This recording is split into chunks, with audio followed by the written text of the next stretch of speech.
Hello everybody, welcome back to Paint with Nate. This is the fifth and final part of my Beholder series, if you will. And as you may be able to tell, all we've got left to do is the base. So let's get started. So, thinking about the base, really you've got a few options. Besides people who can cover the whole base, I'm gonna keep the black rim because that's what I'm doing with all my D&D stuff. And I know it's a bit Marmitey. Some people love it, some people hate it. I quite like it. So that's what I'm doing. But as I said, you've got two choices really. You've got an kind of earthen style, or you've got an underground kind of underdark cave style. So brown or grey. I'm opting for brown, just kind of to kind of keep with the coloration. So I'm going for Calvin Brown from Citadel. It's foundation paint, and this is just gonna be my base. So any kind of warm chocolate brown is a good start. So carefully paint around the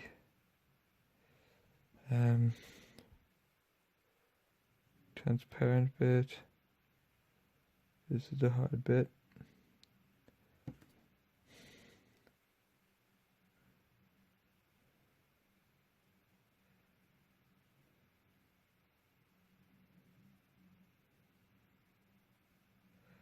That's why I'm actually using one of my good Winsor Newton brushes for this, rather than just one of my usual terrain brushes, which typically are nylon brushes I use for that. But yeah, when I'm doing the base on a transparent wall, with transparent components, I've got to be a little bit more careful than I normally would. Granted, once I've done this bit, I can swap over if I want, but for the size of it, I might as well just stick with my Winsor Newton. So obviously when you're doing this, you want to get up to the edge of your base, but not over the top of the transparent, and you also don't want any primer showing through. So there we go. Now just a case of doing the rest, and for now I'm not too bothered about going over the black because I intend to touch that up afterwards anyway, just to keep everything nice and consistent, keep a nice even texture.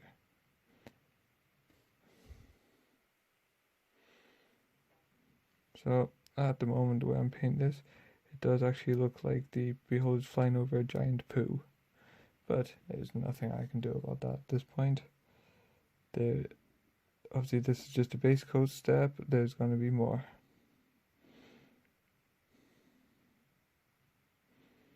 So you can see already that why I've gone for the kind of the earthen scheme rather than the cave scheme, because that brown's working really nice with the turquoise.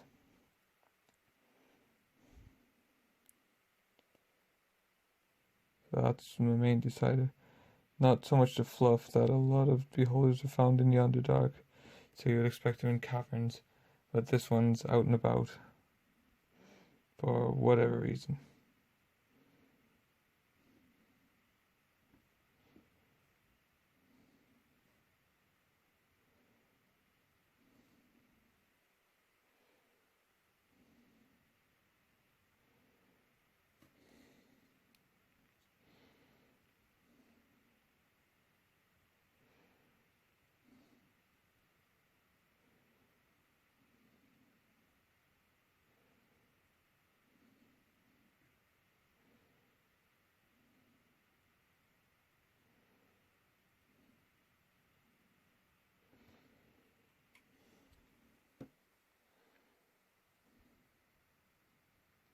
Yeah, it's an interesting one. The basis for these, because you see that some people just like myself just stay with the black size size indicator disk base, where I know some people much prefer either texturing that whole thing or going elaborate and kind of rebasing completely, but I'm happy with that. Right, there we go. And no primer showing through, I can see now. Oh, except for that bit. Got that. Right, leave that to dry and I'll be right back.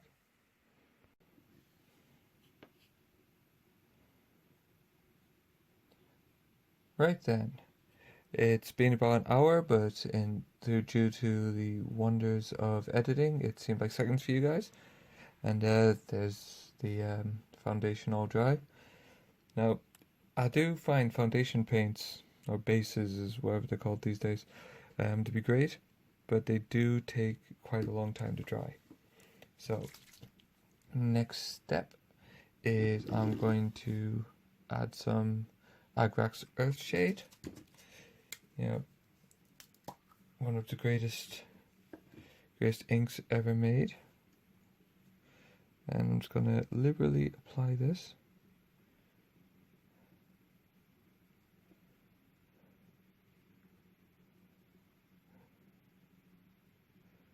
Make sure I get a good coating, get every single bit.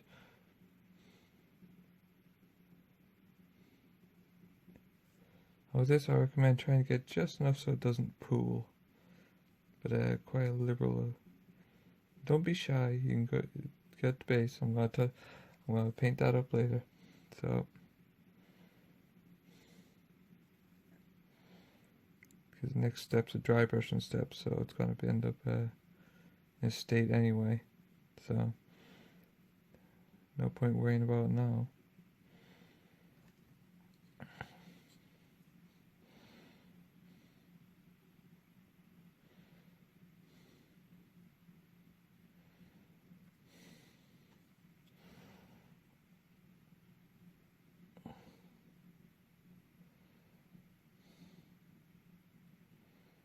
Right. Just spotted a bit that I must have missed with base coat somehow, but fortunately the ink going over top stained the primer enough that I'll get away with it.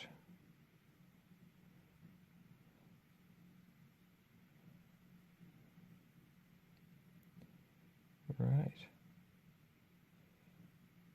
There we go. So, not the most technical of steps, but just a liberal application to add some shading to this, and we'll be back next for a highlight. For you guys, it'll be a matter of seconds. For me, it'll probably be about an hour, because with dry brushing, you always want to make sure that previous coat's dry, otherwise you just can't smear it everywhere. Anywho, see you in a minute. No, a couple seconds. An hour. Depends. It's all relative. Bye.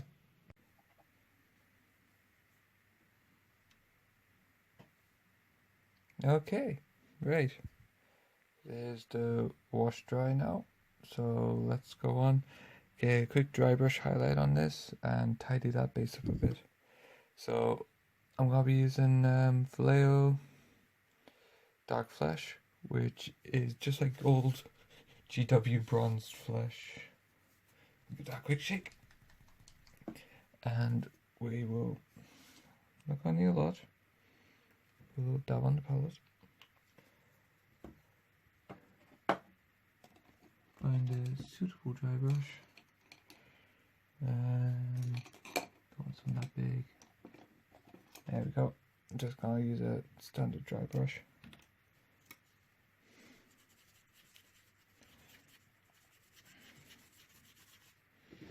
And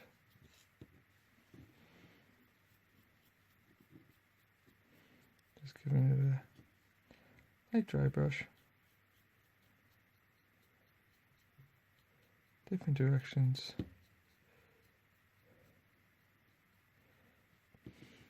To get that a nice soily texture going on.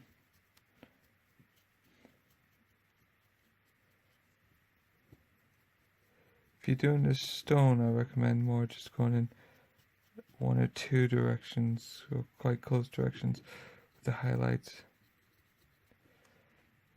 Gets you a bit more of a natural look. But with soil, I'm gonna just try to hit it from every direction, because I'm looking more to try to give the impression that's dried on top than anything. Right. So, right.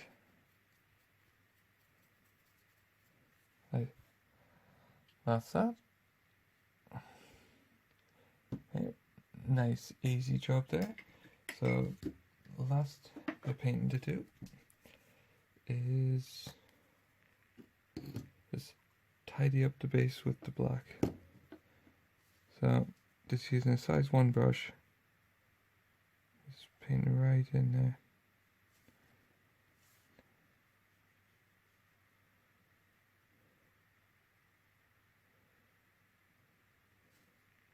Just neaten this all up. Then I'm going to give it a good amount of time to dry before I go and flock it. I think I'm going to go for some static grass and some clump foliage. Yeah, push the boat out a bit.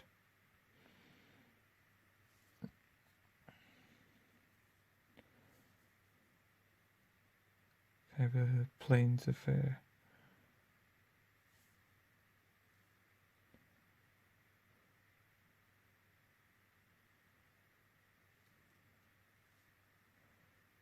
Right.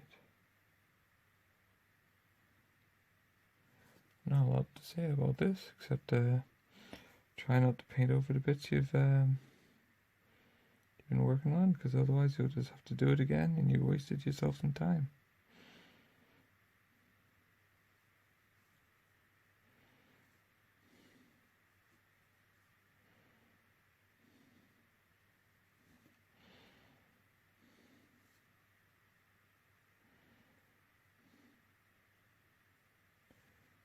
Right.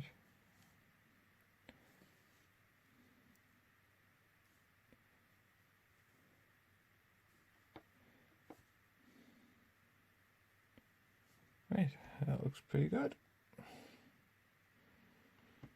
Nothing really else to say about that. So we'll leave that to dry and give it a good dry, because the last thing I want in the world is for paint to start sticking to it. So I'll leave that to dry, and for you it'll be a matter of minutes. For me it'll be longer. See you in a second. Right, that's all dry now, so let's finish this off. Let's start with some static grass, which I've got a nice Tupperware tub for over here. Super glue. Obviously the brush on is better for this sort of thing, because you get, well, brush control. So I'm just gonna put some tufts in, not too much, just enough to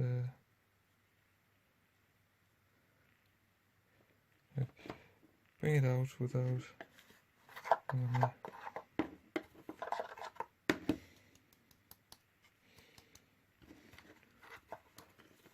put it in.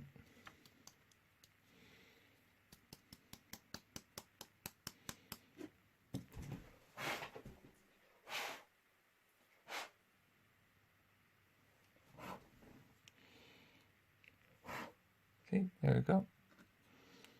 Just find a crappy old brush.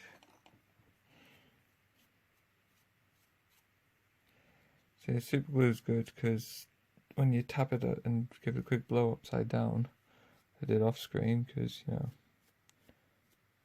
don't want to just blow it straight on the a painting desk.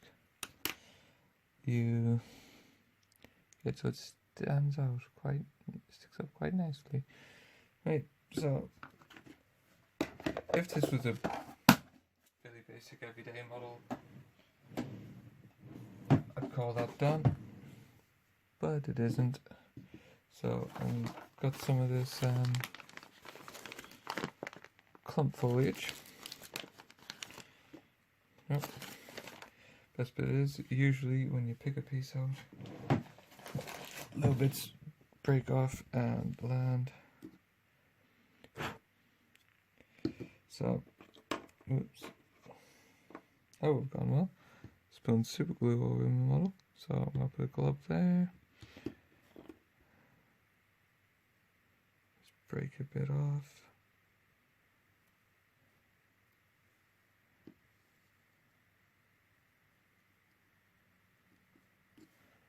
Where else do we need some? Try to make it look a little bit asymmetrical. I'm gonna put some in there, where the ink's pooled a bit. So hide that sin. It's only on the internet forever a record that there was a sin there. But you're not gonna tell anyone, right? I thought not. Thank you. A little bit there.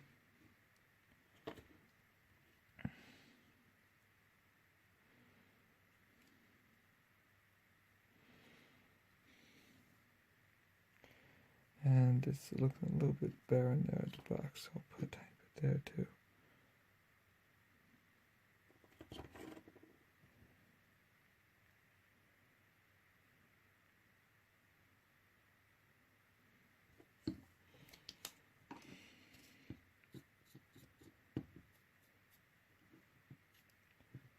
Right, and there we are, ladies and gentlemen. There's the beholder finished. So I'd take this opportunity to thank you all for following me on this particular miniature. I've had a lot of fun painting it. I hope you've had a good time watching me paint it. Hopefully you've picked up some tips or tricks, or it's inspired you for your own paint scheme. Not just for beholders, but in general. So last thing to say is thank you. Pray to the dice gods, may they smile upon you, and hope you join me for the next video. Take care now. Bye bye.